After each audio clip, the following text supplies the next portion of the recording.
বাগানের সাথী ফসল হিসেবে আমি এবারই প্রথম আমার এই দেখতে পাচ্ছেন এটি হচ্ছে বড়ই বাগান। পাশাপাশি এটা আমার একটি কমলার বাগান। কমলা এবং বড়ের মিশ্রণে এই বাগানটি, তার মাঝখানে আমি এই যে দেখতে পাচ্ছেন এটি হচ্ছে আদা। তো এটা নিয়ে আমি আজকে কথা বলতে চাই। আপনারা অনেক টাকা ইনভেস্ট করার পরে দেখেন যে কৃষিতে আসলে বর্তমানে লাভ করা খুবই টাফ। আপনাকে ইনভেস্ট করার কোনো বিকল্প নেই। সো আপনি যদি একটা অংশে যদি লস খান, আরেকটা যেন এগিয়ে থাকেন, সেদিকে আপনাকে নজর রাখতে হবে সবসময়। এর জন্য আমিও আমার এই বিগত প্রায় 4 বছর ধরে এই কমলাগুলো ফলন আসতে সময় লাগে 3 থেকে 4 বছর। এবারই প্রথম সেকেন্ড টাইম মোটামুটি ভালোই কমলা চলে আসছে। এগুলো কমলার বাগান। আমি এখানে সাথী ফসল হিসেবে এই আদাগুলো চাষ করেছি, কারণ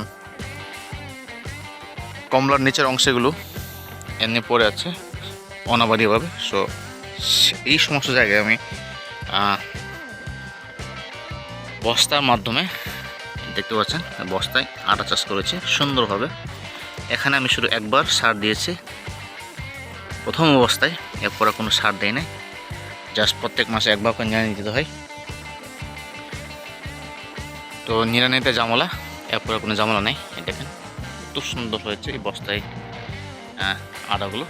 আশা করছি যে একটা বস্তায় মিনিমাম হাফ কেজি করে আমি আদা পাবো। এই 1 বিঘা জমিতে প্রায় 1000 বস্তা আদা চাষ করেছি আমি। ঘুরে ঘুরে আমার বাগানের কী অবস্থা দেখাচ্ছে দেখেন। আদাগুলো অনেক সুন্দর কালার।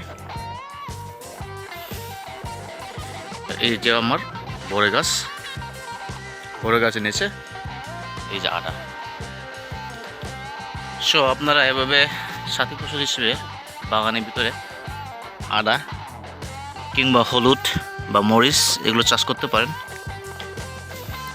চাষ করে আপনারা বাড়তি মুনাফা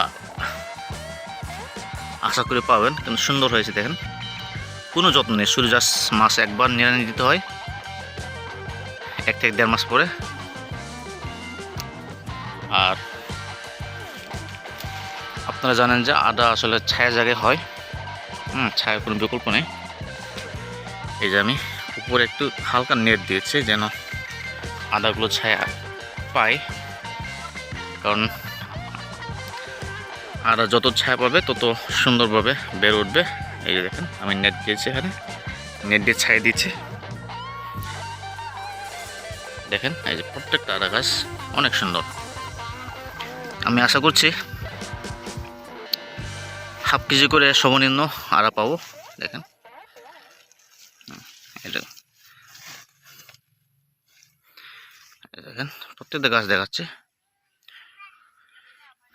সবচেয়ে কম যত্নে আমি প্রতিটি বস্তায় এখন পর্যন্ত আমার খরচ 20 টাকার মতো।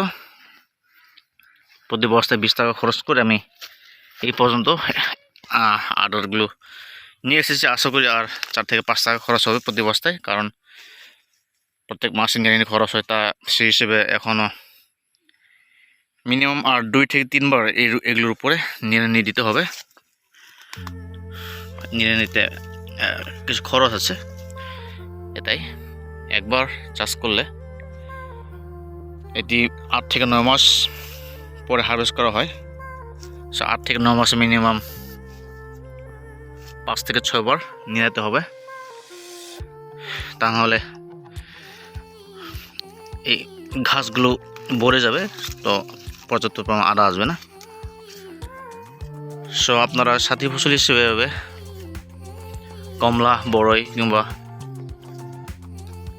পেয়ারা এই সমস্ত বাগানে আদা চাষ করতে পারবেন।